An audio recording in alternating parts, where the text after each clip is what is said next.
Let's take a look at a reverse design chart here in which we can select a strain of tensile rebar corresponding to 0.03 of concrete strain.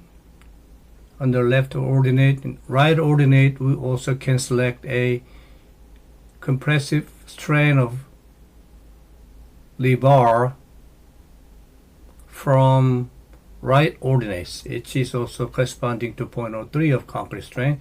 And if you enter the chart 2.3 of curvature ductility, for example, you can go simply pick the number left coordinates 0.008 for ELT, and you get 0.00258 on the right ordinate for ELC. And this is very convenient. Also, you can pre-assign your design targets. For example, I want to go my structure to experience the 2.3 of curvature ductility, and we can select a corresponding strains for tensile rebars and compressible rebars automatically.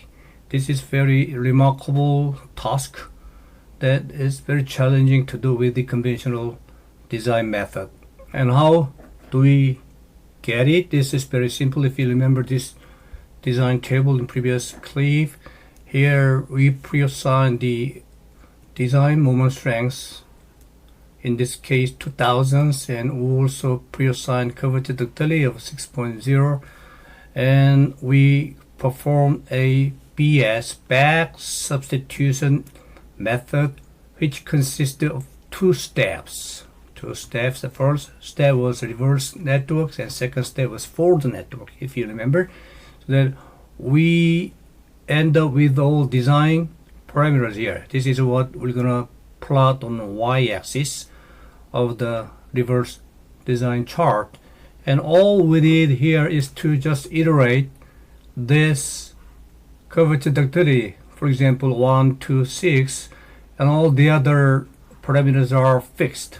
And when you go and calculate all these design parameters for fixed 2000s, then you can have a design chart, especially reverse design chart for 2000 moment strengths, design moment strengths.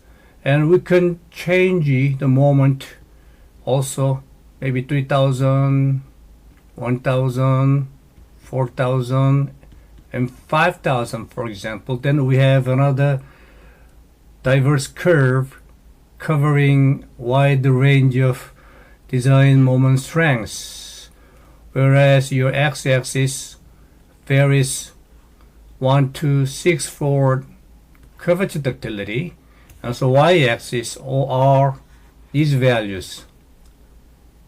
This is very simple once you use BS method consisting of two steps. Okay, we're going back to design tables and try to see how we end up with a reverse design of reinforced concrete beams. So these are first parameters that we selected with given curvature ductility, but the order of selection of these design parameters actually doesn't matter. We can select design parameters on y-axis in any orders because they are not based on mechanics, they are based on big data. This is AI. And next diagram, so this diagram, let me just mention this one. This diagram contains this range for moment 1000 to 5000 and 1000 to 5000 for both strengths for tensile rebars and compressive rebars. So this diagram covers of the moment strengths, design moment strengths from 1000 to 5000, whereas x-axis you can enter from 1 to 6 of curvature ductilities. And your beam parameters are shown here. See, this is rho RC and rho RT. We don't select rho RC, rho RT, DHB yet. We start with strains, selecting strains. It is very kind of remarkable. We select strain first without knowing all river ratio and the section of the beam. This is very remarkable. That's possible because this AI is not based on structural mechanics. Here, this reverse design chart indicates H gross beam depths on left ordinates, and you can start with any level of curvature ductility as well, and you can come down as well to see the D can be now selected based on the curvature. And now here rho out T, which is tensile lever ratio, and rho out C, the compressive lever ratio, can be selected on left ordinate and right ordinate respectively for selected curvatures, ductility curvatures. And this design chart covers 1000 to 5000 of design moment strengths for both rho out T and rho out C. Okay, and you can just keep drawing all the design parameters on y-axis. In this case, we plot the immediate diffraction of the beams here with the same x-axis for same moment that covers 1000 to 5000, and next one probably long-term diffraction the same way, and here eventually we come up with a cost of the beam. Cost of the beam is just definition of cost of the beam in this design chart is to include a manufacturing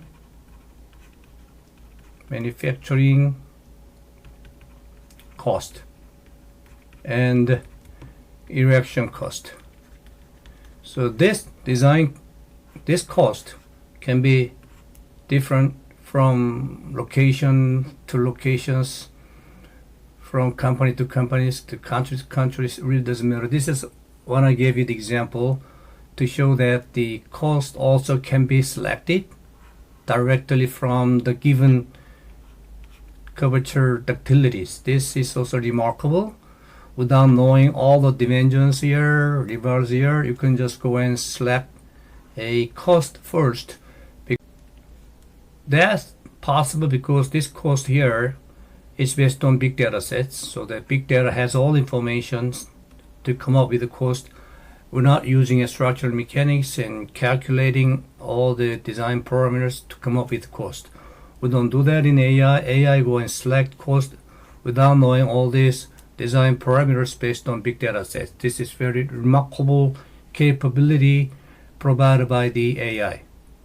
Take a look at how to use this reverse design chart to come up with a reverse design of the beam section. You see right here. So we're gonna have to decide which ductility, curvature ductility level we're gonna put as a design targets or design interest. Let's just assume that we're gonna go with 2.3. Just this is the arbitrary number for demonstration of using this reverse design chart. We're going 2.3 and gets a 0.008 of strains for tensile levers from the chart, and you go all the way here and hit this curve, go right, you get 0.00258. So here a solid line represents the strain of tensile levers, whereas the dotted line, broken line, represents a strains for compressive levers, as you see over there. And here we need to know what is our design targets for the affected moment, because we have so many curves right there. So we assume they're going to go and target 2500 kilonewton meter for the moment capacity corresponding to this factor moment, so that we're going this one of the line indicates 25, because I can see here they are clustered, but we can see right there. So 25 is somewhere in the between here. So you can interpolate between the black broken line, red block line, so that we pick some numbers right there in the middle representing 25, and you go right, end up with 0.0025A strain of compressive strength. That's remarkable again. And here we go again to get H, gross depths of the beam, starting from 2.3 and hit somewhere here, because this is in the middle. Again, we are targeting 2500, interpolate in the middle to go left to choose 1240 millimeter. The depths, gross depths now here 1240 millimeters. So this is a H, not D. This is H, gross depths of the beam section. We can select a effective depth of the beam as well. We'll start 2.3 and go all the way, interpolate 2500 between the 3000 and 2000, of course, and go left and hit 1180. So D is here 1180 millimeter. As you see here, you can just start with some design target of interest. Now the rebar ratio of the compressed steel and tensile steel can be selected using this chart. You go start with 2.3 again and hit 2500 of moment strength or factored moment, because they are same. Vmn is equal to Vmu, Vmn is equal to Mu, which means that your safety factor is 1. So all the designs that you select right now is based on safety factor of 1. So you start with 2.3 and go left to get 0.01 for rho RT, and you go and to the right down here to get a 0.001 for rho RC.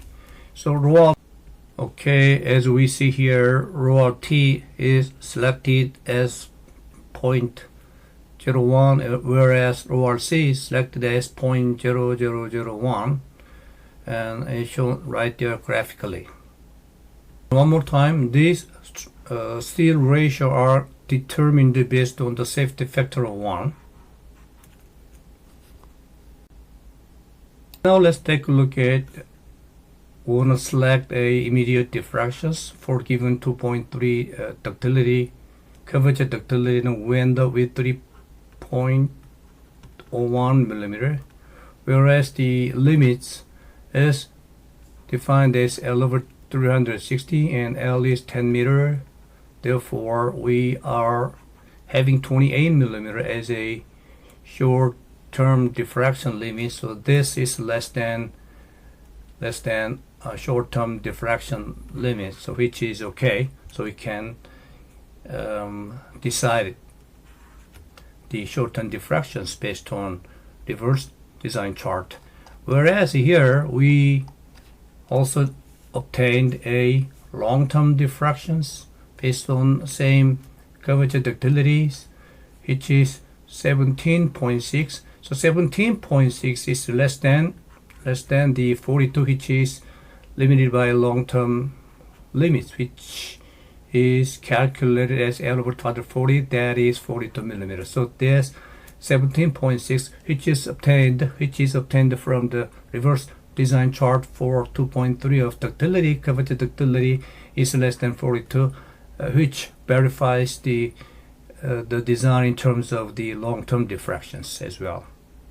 This is the highlight of the design chart, especially reverse design chart. We have determined all the design parameters in previous selections, and we end up with a cost which is 95600 units. You don't have to understand what unit means, but this is a 95600 units of cost for given 2.3 of ductility. So if you choose 3.3 of curvature ductility, your price or beam cost end up with 95,600 units here, and this is the last step. However, you can do and select this one in the beginning of the design chart. Of course, this cost also depending on 2500 kilometer meter. So it is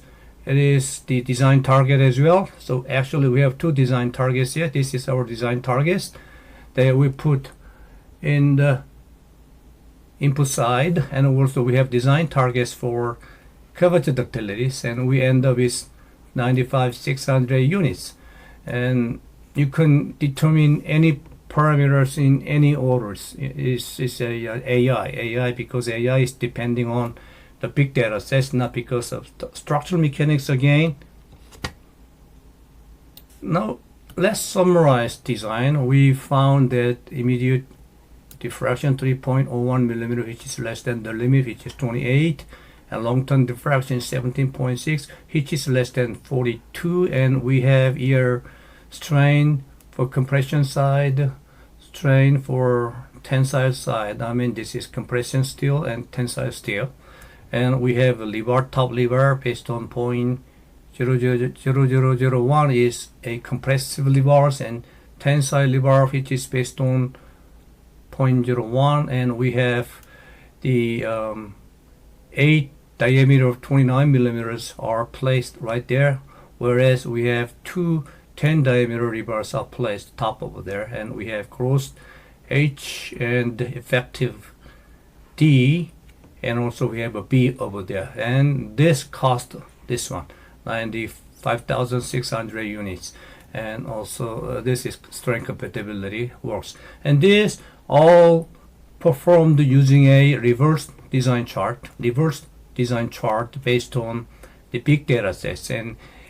And also we have used BS method, which consists of two steps, step 1 and step 2. You can go back to my previous clip if you want to be more familiar with the steps, and these are very easy to follow and very convenient to use a artificial neural networks, and makes this very innovative